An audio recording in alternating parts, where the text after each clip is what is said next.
Alrighty guys, we are doing something new this month and I am really excited about it. We are talking new releases in Christian fiction for September. And these ones are going to be my anticipated new releases that I see coming out. Again, there are so many more books probably coming out, but these ones are the ones that I found really intriguing and interesting. While I get to them in September, I will get to a few of them. But the other ones I want to have on my list to get to before the end of the year. I'm excited. Let's dive on in. Welcome back for those that are coming back, and for those that are new here, my name is Laura. Again, this is something brand new and I'm hoping to do this every single month. It would be awesome to be able to do this, but I am going to go September releases by date. That way everything's chronological. There's nothing like thrown in every which way, and it just makes it so much easier. So the first date we're going to go by is September 3rd. There are a good deal of books that I'm interested in coming out on September 3rd, but I have to start off with this one because you guys know, those who have been around here a while will know that I am just obsessed with this author. I'm obsessed with her writing and I am just so excited about this book.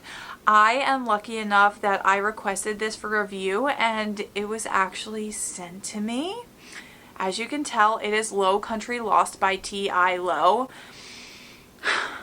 Words cannot express how much I love her writing. I read 2 of her books so far and really love them, and I can't say enough good things about her character development and how deep and emotional her books are. I love that aspect of her books. In fact, I actually have only one singular book review. It's just one book in the video for review. I've only ever done that once with a T.I. Lowe book, which was Lulu's Cafe, because that's how much I loved it. It's an all-time favorite, and I don't want to go in this with too high of expectations, but I do have to say that my expectations are pretty high, and I don't know, I think this is going to live up to it. So again, super excited about this one. If you're looking for deep emotional reads, I feel like you can always count on T.I. Lowe to give that to you. So again, I can't say enough good things, and I am really looking forward to jumping on in. So thank you to Tyndale for sending me this. I am so appreciative. You have no idea. I am so excited. Next up, we have one that I saw that at first I was kind of like iffy about, but after going and reading the synopsis of this one, I am even more intrigued. So this one is Christmas at Sugar Plum Manor by Rosanna M. White. Now, again, I don't know, something about Regency, something about it like throws me for a loop, and sometimes I think it's the fact that sometimes the language kind of throws me off and I don't know, I feel like I'm not going to understand, and I need to get over that because I do need to read more historical and Regency era books. So I'm going to overcome that, but this one sounded so good. So I'm a sucker for Christmas books to begin with. And then I read the synopsis, like I said, and this one, it sounds like it's a childhood friends and then they get separated, and then later on in life they end up coming back together and kind of trying to keep each other apart, but you know, becoming friends again and navigating that whole situation. And I absolutely love that in books.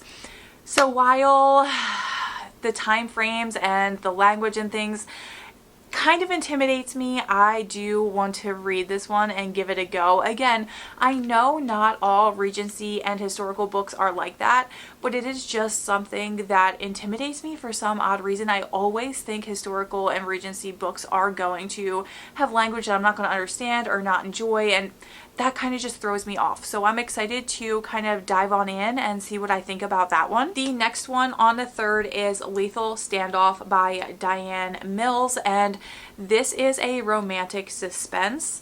I have not read very many romantic suspense. I actually ended up DNFing a romantic suspense that I feel like a lot of people love the author, but it just wasn't working for me. You will see that in my August wrap up, I promise. You will see me talk about that. So I am looking for a romantic suspense author that I'm going to really love. I do want to read more romantic suspense. I do. That was my first romantic suspense book that I ended up DNFing. So this one I have heard really great things about Diane Mills as well. So I'm thinking about picking this one up and giving it a go. We will see, but it is one on my radar for sure. The next one for the 3rd is The Christmas Tree Farm by Melody Carlson. Do I need to say anything else? First of all, The Christmas Tree Farm. Who doesn't want a book about a Christmas tree farm? And then look at that stunning cover. Based on the title and the vibes of the cover alone, this is an anticipated read for me. Does anyone else do this? Is it just me? Red-handed over here, this is definitely a cover and title anticipated read for me. And that's as far as I'm going with that one, because I, like I said, love Christmas books, Christmas tree farms, all of the vibes.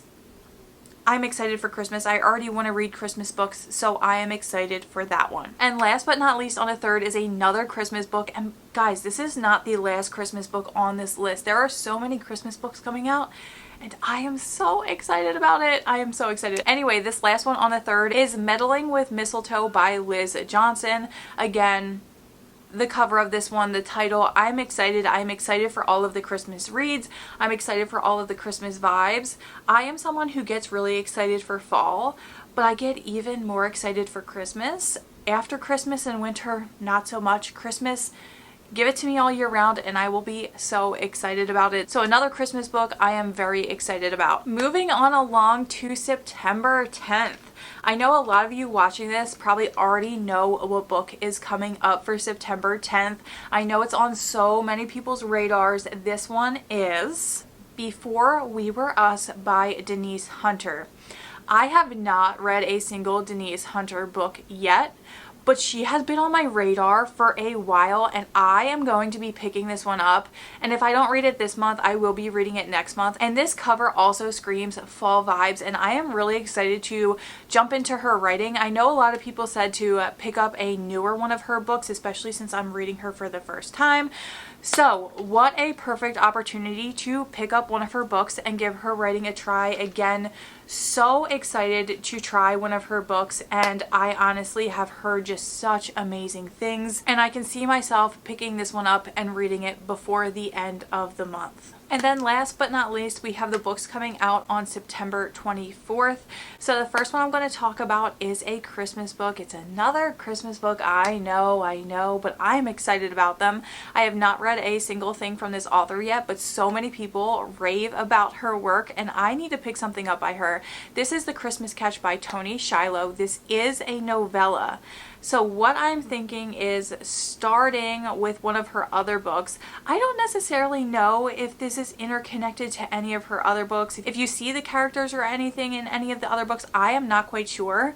But I want to read a full book of hers before jumping into a novella of hers. So I'm hoping to get to a full book this month and then try out this novella around Christmas time. It looks really cute. I love that there's a sports theme going on in here. So it is one, again, I am very excited about, especially because everyone has amazing things to say about Toni's writing. So another Christmas one, but you can't have enough Christmas. So last but not least, our final book for the 24th and our final book of this video, we have The Color of Home by Kit Tassello. She is a debut author and I am very excited to pick up this book. I do want to say I do not normally read a synopsis before diving into a book. You guys know that I love to go into books blind. But I did end up reading the synopsis of this one and I do want to say, for those who like to look up trigger warnings before jumping into a book, definitely do that for this one. It seems to be a heavier and more emotional read and does have some topics that could trigger some people, so I did want to throw that out there. But with it being a heavier and more emotional read, I'm also someone who really enjoys a story that's going to evoke emotion. So I am really excited about this one. I am expecting it to be heavier and emotional. And that is part of the reason why I'm excited to give this one a go. I feel like when an author can just evoke emotion and do it so well, those are some of my favorite books. So that is why this one is on here. But those are the books I'm looking forward to in September. I know there were a lot and I will not be getting to all of them this month. I'm hoping to get to just a few, like I said, and then sprinkle some more throughout as we go. But I want to know, are there any in here that you're interested in reading and looking forward to? Or are there any other new releases in September that you're really looking forward to?